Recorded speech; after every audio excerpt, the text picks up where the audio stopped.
Hello guys, MS Excel function tutorial के अंदर मैं आप लोगों के लिए लेकर आ गया एक बहुत ही बेहतरीन फंक्शन सीक्वेंस फंक्शन।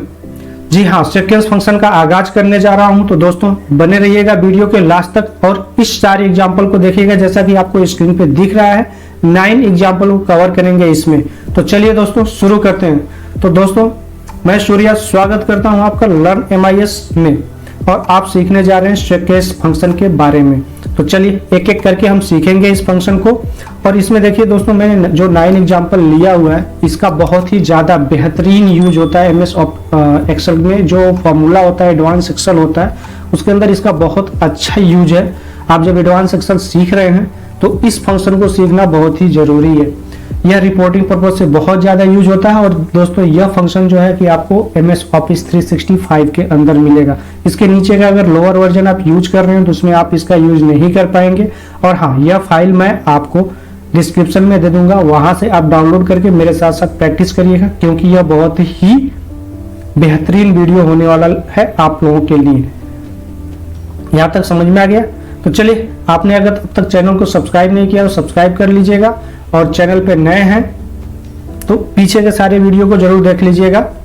डिस्क्रिप्शन में लिंक मिल जाएगा और प्लेलिस्ट पे जाकर देख सकते हैं। ओके, तो चलिए इसके पहले इसको शुरू करते हैं सीक्वेंस, इस फॉर्मूला को। अब सबसे पहले इसका स्ट्रक्चर समझते हैं। तो दोस्तों यहाँ पे सबसे पहले मैं इक्वल टू सीक्वेंस फॉर्मूला को लिखता हूँ। अब देखिए यहाँ पे मैं इसको जूम करता हूँ। अब यहाँ पे देखिए सीक्वेंस फॉर्मूला के अंदर क्या क्या चीज है, इसका सिंटेक्स समझते हैं। सिंटेक्स में सबसे पहले आता है रो, उसके बाद आता है सेकेंड नंबर पे कॉलम, थर्ड नंबर पे आता है स्टार, फोर्थ नंबर पे आता है स्टेप। तो इस पूरे सीक्वेंस में जितने भी आर्गुमेंट यूज होंगे वह मैंने यहाँ पे नोट डाउन कर लिया है और इस चीज को हम एक एक करके समझेंगे। तो चलिए यहाँ पे सबसे पहले समझ लेते हैं रो। रो का मतलब ये होता है दोस्तों, यह आपका रो के अंदर काम करेगा। जैसे कि आपका कितने रो तक जाएगा, मतलब स्टार्ट जब होता है कोई भी चीज तो आप कोई स्टॉपेज वैल्यू देते हैं ना। जैसे कि आप ये सोचते हैं कि मुझे यहाँ से यहाँ तक जाना है, ओके, यानी 1 पॉइंट से सेकेंड पॉइंट तक जाना, तो सेकेंड आपका क्या हो गया, स्टॉपेज वैल्यू हो गया। तो ये जो रो है यह एक तरह से समझ लीजिए स्टॉपेज है, आपका स्टॉपेज है। ओके, कॉलम, कॉलम क्या है, यह आपको ये दर्शाता है कि आप कितने कॉलम तक जाएंगे। यानी रो आपका ये दर्शाता है कि आप कितने नीचे तक जाएंगे, यानी कहां तक जाके कितने रो में आपका स्टॉपेज हो जाना चाहिए।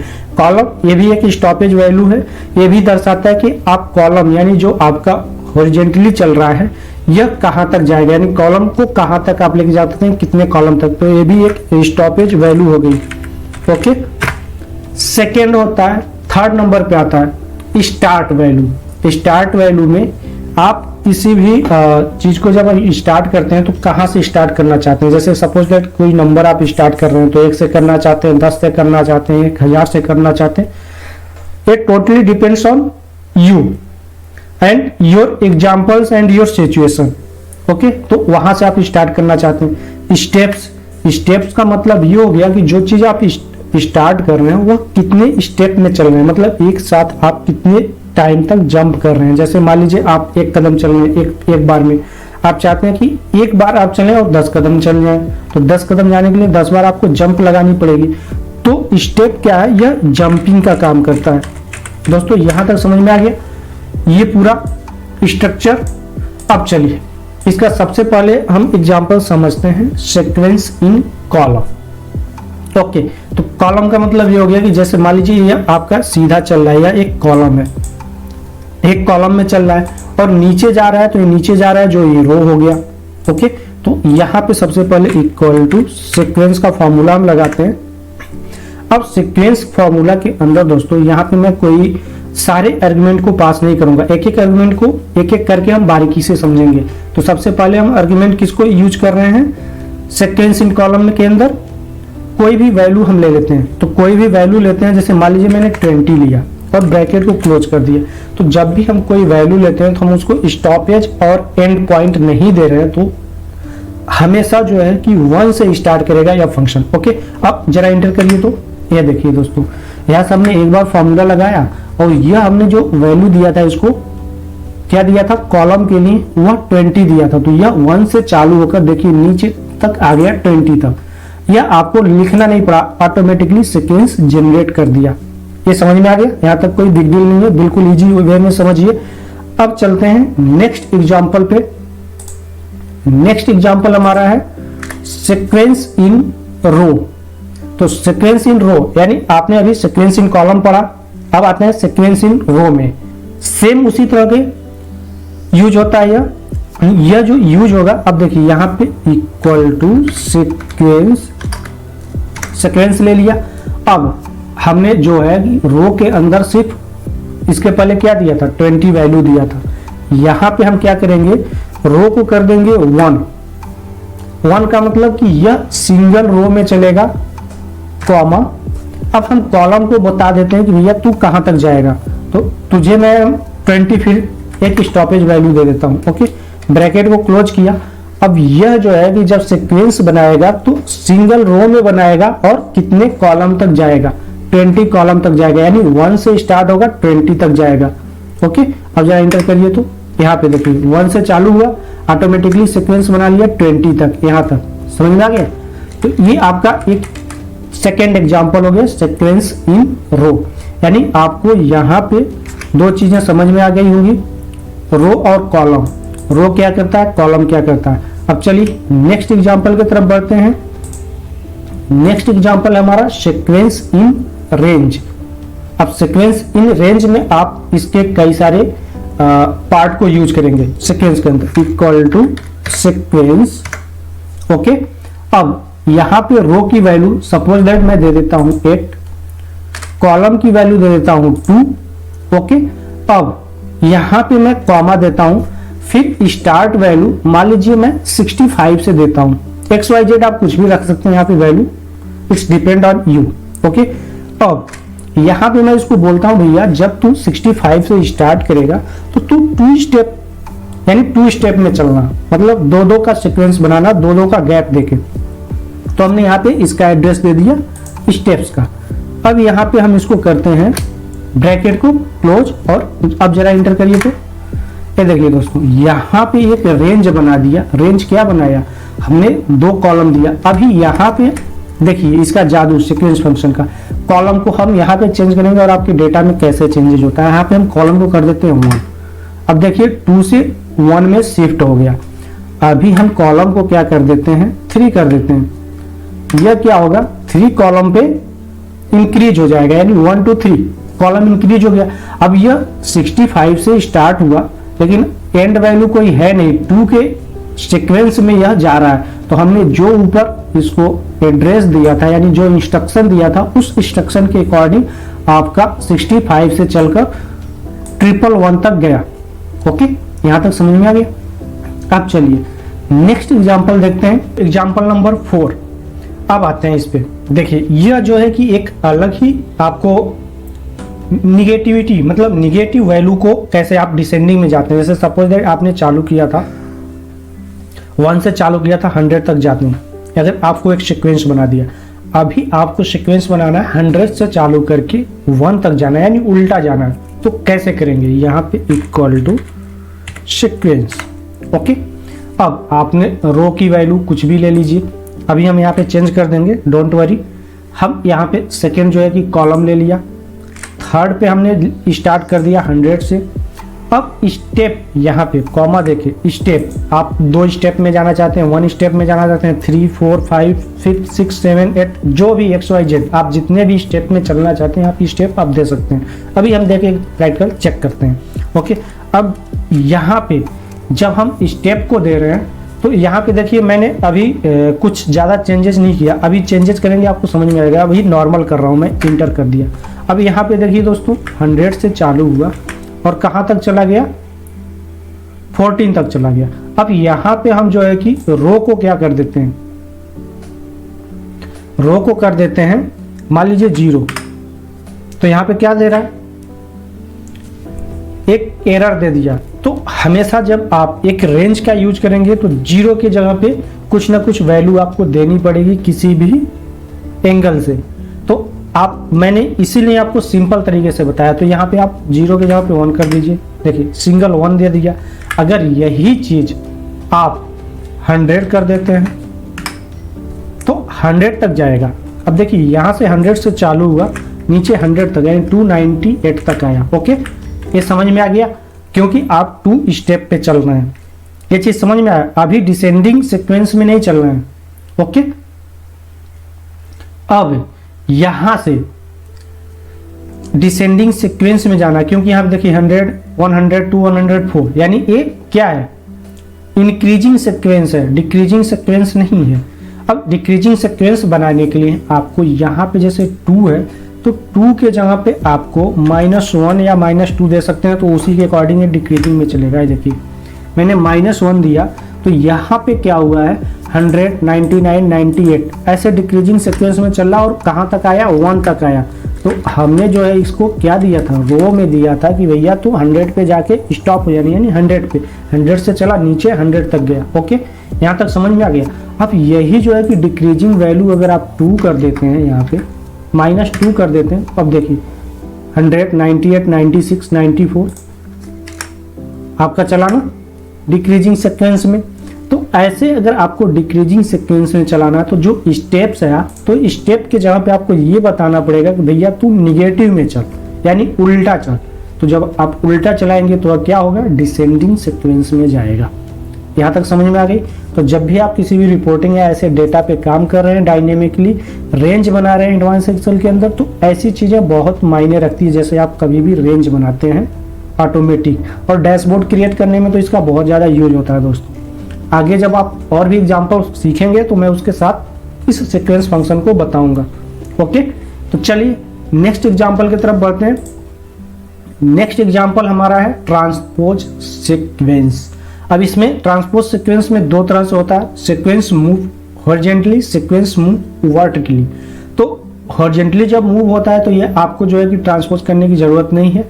अगर आप वर्टिकली करते हैं तो उसमें ट्रांसपोज कर सकते हैं। कैसे करेंगे चलिए देखते हैं। सबसे पहले आप equal to sequence, okay, same वही आपका रो कॉलम स्टार्ट स्टेप यही सारी चीजें हैं। तो हमने रो में ले लिया, जो भी वैल्यू होगा XYZ हम बाद में चेंज कर सकते हैं। यहाँ पे हम कॉलम को ले लिया, यहाँ पे स्टार्ट वैल्यू ले लिया, यहाँ पे स्टेप्स ले लिया, इंटर कर दिया। यहाँ पे देखिए दोस्तों, हमने जो है कि सिर्फ सीक्वेंस इसको क्या किया है 1 कॉलम का दिया। अब यहाँ पे मैं कॉलम को 3 कर देता हूँ, बढ़ा देता हूँ। अब देखिए ये सीक्वेंस आपका किस तरह से चल रहा है, 1 2 100 से चालू हुआ, 102, 104। अब इसको जो हम 2 सीक्वेंस के बजाय हम 1 सीक्वेंस कर देते हैं। अब देखिए यहाँ पे काउंटिंग आपकी चालू हुई 100 से, तो 101, 102, यानी कैसे यह चल रहा है, ऐसे चल रहा है। ओके, यह चल रहा है हॉरिजॉन्टली, ऐसे देखिए हॉरिजॉन्टली चल रहा है, इधर चल रहा है ऐसे। अब इसको चाहते हैं कि यह ऐसे न चले, यह 100 के बाद यहाँ पे नीचे, यहाँ पे 103 के जगह पे 101 आ जाए, यहाँ पे 102 आ जाए, यहाँ पे 103 आ जाए, ऐसे चले, फिर नीचे तक जाए। जैसे जो हमने 8 दिया था स्टॉपेज, तो 8 के बाद 121 से यहाँ पे आ रहा है, यानी यहाँ पे जो वैल्यू है इसके बाद यहाँ से चालू हो जाए। तो उसके लिए आप जो है कि यहाँ पे फिर से सीक्वेंस का यूज करिए, इक्वल टू सीक्वेंस। आराम से समझिएगा, अच्छे से प्रैक्टिकल जरूर करिए इसको, तभी आपको ये समझ में आएगा, अदरवाइज समझ में नहीं आएगा। यहाँ पे ले लिया हमने, ओके, सेम यही एग्जांपल फटाफट ले लेते हैं। कॉलम स्टार्ट वैल्यू ले लिया हमने और स्टेप ले लिया। अब इसको हमने फिर से कर दिया, सेम वही चीज़ आ गया। अब दोस्तों यहाँ पे जो हमने सीक्वेंस यूज किया था, इसके पहले ट्रांसपोज यूज कर लीजिए। ट्रांसपोज फंक्शन आपने पढ़ा है, ओके, तो इसको यूज करिए और अब जरा इंटर करिए। तो ये देखिए अब आपका जो है यह 100, ठीक है। अब यहाँ पे जब आप ट्रांसपोज कर रहे हैं तो ये जो आपका रो है, रो को आप जो है कि क्या किया, 8 के जगह पे 3 ले लिया। तो इसको भी आपको क्या करना पड़ेगा, ट्रांसपोज यानी उल्टा करना पड़ेगा। यहाँ पे जो है कि 3 के जगह पे 8 करना पड़ेगा और 8 के जगह पे 3 करना पड़ेगा। अब देखिए ये चीज समझ में आ गई। यहाँ पे ट्रांसपोज 100 से चालू हुआ, 101, 102, 103, 104, 105 ऐसे चल रहा है। ओके, अब यहाँ पे देखिए एरर आ गया। क्यों एरर आया? क्योंकि इसका जो एड्रेस है हमने कॉलम को 8 दिया, तो ये 8 यानी के तक यहाँ पे आएगा, इसलिए इसको इधर जो है कि वैल्यू कुछ और मिल गई है, तो ये अपने आप को एक्सपेंड नहीं कर पाया, इसलिए यहाँ पे एरर दे दिया है। इस चीज़ को समझ में आ गई? तो जब भी आप कोई भी चीज़ देते हैं उसके आगे अगर कोई भी वैल्यू रहेगा और एक्सपेंड नहीं कर पाएगा तो एरर देगा, इसलिए आपको एक चीज़ और समझ में आ गई। ठीक है, तो इसकी जगह पे आप जो है कि क्या करिए, 3 कर सकते हैं। ओके, देखिए अब समझ में आ गया आपको पूरा sequence, move horizontally and move vertically. ये दोनों एग्जांपल क्लियर हो गया। अगर कोई भी दिक्कत होती है प्रैक्टिकल में या कहीं भी समझ में नहीं आया तो कमेंट्स बॉक्स नीचे है दोस्त, उसमें जरूर कमेंट्स करके बताइएगा। अभी मैं सीक्वेंस खत्म नहीं हो रहा है, सीक्वेंस के साथ मैं बहुत सारे फंक्शन को लेकर आने वाला हूँ और आप इसके साथ बहुत सारे फंक्शन को सीखेंगे कि जो कि एडवांस एक्सेल में यूज होता है, बहुत ही अच्छी तरह से दबा के यूज किया जाता है इस फंक्शन का। ओके, तो चलिए नेक्स्ट एग्जाम्पल की तरफ बढ़ते हैं। नेक्स्ट एग्जाम्पल हमारा है सीक्वेंस नंबर 6। इस एग्जाम्पल में हम सीखेंगे रोमन सीक्वेंस। अब रोमन सीक्वेंस क्या होता है, आप सोचेंगे ये क्या है? तो दोस्तों कई बार ऐसा होता है कि आपको एक साथ में जो है कि रोमन अंक लिखना पड़ता है, तो आप लिखेंगे ऐसे तो लिखते रह जाएंगे, 1 से लेकर 100 तक लिखना है या जहां तक भी लिखना है, और कहीं से आपको ऐसे चालू करना है। तो उसके लिए सबसे पहले आप यहाँ पे लगाइए इक्वल टू सीक्वेंस। समझ में आ गया? सेम वही example, comma column comma start value comma start, bracket को किया बंद, कर दिया इंटर। अब देखिए दोस्तों, यहाँ पे हमने जो है स्टॉपेज वैल्यू क्या दिया था, 10 दिया था, कॉलम में भी 10 दिया था, तो इधर से भी 10 ले लिया और इधर भी 10 ले लिया, यानी 10 के सीक्वेंस में यह सीक्वेंस बना लिया। काउंटिंग क्या ले लिया, 1 से लेके 100 तक का काउंटिंग ले लिया ऑटोमेटिकली। ये समझ में आ गया? किस वजह से लिया है? जो हमने रो में 10 दिया, कॉलम में 10 दिया, स्टार्ट वैल्यू 1 दे दिया, यानी स्टार्ट 1 से कर रहा है और स्टेप 1 यानी एक एक स्टेप करके चल रहा है। अब इसको हमें रोमन में कन्वर्ट करना है, तो दोस्तों यहाँ पे जो है कि बस कुछ मत करिए, रोमन फॉर्मूला में पढ़ा चुका हूँ, उसको जाके देख लीजिएगा, सिंपल सा है। यहाँ पे लगा दीजिए रोमन। ओके, इसको स्टार्ट कर लीजिए और यहाँ पे ब्रैकेट को कर दीजिए बंद, और अब जरा इंटर करिए तो ये देखिए जादू हो गया ना, आपका सारा जो वैल्यू है वह रोमन अंक में कन्वर्ट हो गया। अब यहाँ पे आप स्टार्ट वैल्यू या जो भी है कैसे भी चला सकते हैं, वो आपके ऊपर डिपेंड करता है कहाँ से कैसे स्टार्ट करना है। एग्जाम्पल आपको समझ में आना चाहिए। यहाँ तक समझ में आ गया? तो दोस्तों अभी भी मैं बता रहा हूँ, यह जो सीट है ये आपको डिस्क्रिप्शन लिंक में मिल जाएगा, वहाँ से डाउनलोड करके मेरे साथ साथ प्रैक्टिकल करिए अगर आप अभी से देखना चालू किए हैं तो। ओके, अब चलिए नेक्स्ट एग्जाम्पल की तरफ बढ़ते हैं। Example number 7। यह जो एग्जाम्पल है दोस्तों, यह होता है सीरीज ऑफ रैंडम नंबर। अगर मान लीजिए आप सीक्वेंस बना रहे हैं तो कोई जरूरी नहीं है कि आप एक सीक्वेंस में बनाइए, रैंडमली भी बना सकते हैं। तो रैंडमली कैसे बनाएंगे उसके लिए यहाँ पे देखते हैं। सेम वही सारे एग्जाम्पल्स हैं, जैसे row column start steps. Okay, तो यहाँ पे हम लेते हैं इक्वल टू सीक्वेंस।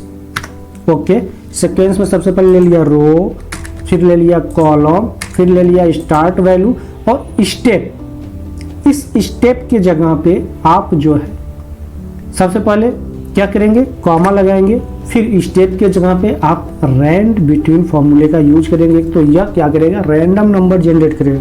तो आप लगा दीजिए रैंड बिटवीन। ओके, अब यहाँ पे आप कुछ भी दे सकते हैं, 10 to 20 आपके ऊपर डिपेंड करता है, कुछ भी XYZ वैल्यू दीजिए। मैं सपोज दैट दे रहा हूँ 5 दे दिया, कॉमा 10 दे दिया। ओके, अब ये तो अभी हमने क्या किया, रैंड बिटवीन को बंद किया, सीक्वेंस को भी ब्रैकेट बंद कर देते हैं और अब जरा इंटर करिए तो ये देखिए दोस्तों, यहाँ पे यह जो है रैंडमली नंबर जनरेट किया है 100, 107, 114। अब यह जो है कि आपको सिंगल रो में दिख रहा है 8 तक गया है, इसको हम मल्टीपल रो कर देते हैं। कॉलम की जगह पे मैं 3 कर देता हूँ। ये देखिए, तो यह क्या हुआ, देखिए रैंडम नंबर जनरेट कर रहा है। वो कैसे कर रहा है, इंक्रीजिंग ऑर्डर में कर रहा है। इंक्रीजिंग ऑर्डर मतलब समझना, अब इसके पहले मैंने आपको एक एग्जांपल बताया था।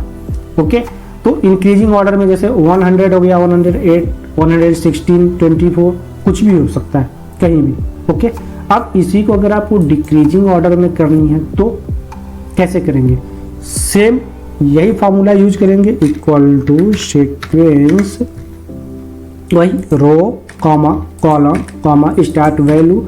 और अब स्टेप के जगह पे आपको क्या करना होगा, रैंड बिटवीन फिर से लगाइए, रैंड बिटवीन फॉर्मूला ले लिया। वही सिर्फ मैं फिर से एग्जांपल लेता हूँ 5 × 10। तब यहाँ पे देखिए अगर आप इंटर करेंगे तो सेम वही वाली रिपीट करेगा जो अभी आपका इंक्रीजिंग ऑर्डर में किया। तो डिक्रीजिंग ऑर्डर में आपको करना है, तो डिक्रीजिंग ऑर्डर के लिए मैंने पीछे आपको एक एग्जांपल इसी का बताया था ना कि -1 ले लीजिए। जो आपका स्टेप्स है जैसे 1 2 ले रहे हैं उसको माइनस में कर दीजिए, वो क्या करेगा डिक्रीजिंग ऑर्डर में करेगा। तो रैंड बिटवीन जो हम लगा रहे थे इसके सामने, इसके पहले हम यहाँ पे माइनस लगा देते हैं। यहाँ पे देखिए दोस्तों, यहाँ पे मैंने क्या किया, माइनस का सिंबल लगा दिया यहाँ पे। तो जब माइनस का सिंबल लगाएंगे तो यह डिक्रीजिंग ऑर्डर में जाएगा। देखिए इंटर करिए, डिक्रीजिंग ऑर्डर में गया ना, 100 से गया, फिर 95 90 85 80 75, मतलब 5 की उस पर चल रहा है और नीचे तक जा रहा है। देखिए डिक्रीजिंग ऑर्डर तक गया। तो यहाँ तक आपको समझ में आ गया। सीक्वेंस फंक्शन का बहुत सारे एग्जांपल्स आपने देख लिया, बहुत सारे यूजेस देख लिया। अभी यह जो है फंक्शन खत्म नहीं हुआ है दोस्त, इसमें बहुत सारे हैं। How to reverse list using the sequence function. तो यह वीडियो बहुत ज़्यादा लंबा हो जाएगा, आप लोग भी बोर हो जाएंगे, आपको प्रैक्टिस करने में दिक्कत होगी। तो नेक्स्ट क्लास में हम सीक्वेंस की सीरीज को और बेहतरीन तरीके से समझेंगे और आप लोगों के लिए मैं और बेहतरीन एग्जाम्पल और कंटेंट्स लेकर आऊँगा। तो अगर आपने अब तक चैनल को सब्सक्राइब नहीं किया तो आप सब्सक्राइब करके जाइए, क्योंकि यह एडवांस एक्सेल का बहुत ही महत्वपूर्ण फंक्शन है और बहुत ही अच्छे सीरीज में आपको लेके आने वाला हूँ। MS ऑफिस 365 के अंदर जो भी नए फंक्शंस आए हैं, पुराने फंक्शन तो आपको लगभग बहुत सारे पढ़ लिखे होंगे, नए फंक्शन को सीखिए, नए तरीके से आगाज करिए। और हाँ, सीखने के बाद इंटरव्यू जरूर दीजिएगा। अगर आप MIS फील्ड में जाना चाहते हैं, रिपोर्टिंग पर्पज से आप सीख रहे हैं, तो इंटरव्यू दीजिए, अपने आप को जज करिए कि आप कहाँ तक स्टैंड करते हैं, उसके अकॉर्डिंग आप मेहनत करिए, सीखिए, प्रैक्टिस करिए। और फिर मिलेंगे नेक्स्ट वीडियो में नेक्स्ट सीरीज के साथ। तब तक के लिए धन्यवाद। जय हिंद, जय भारत।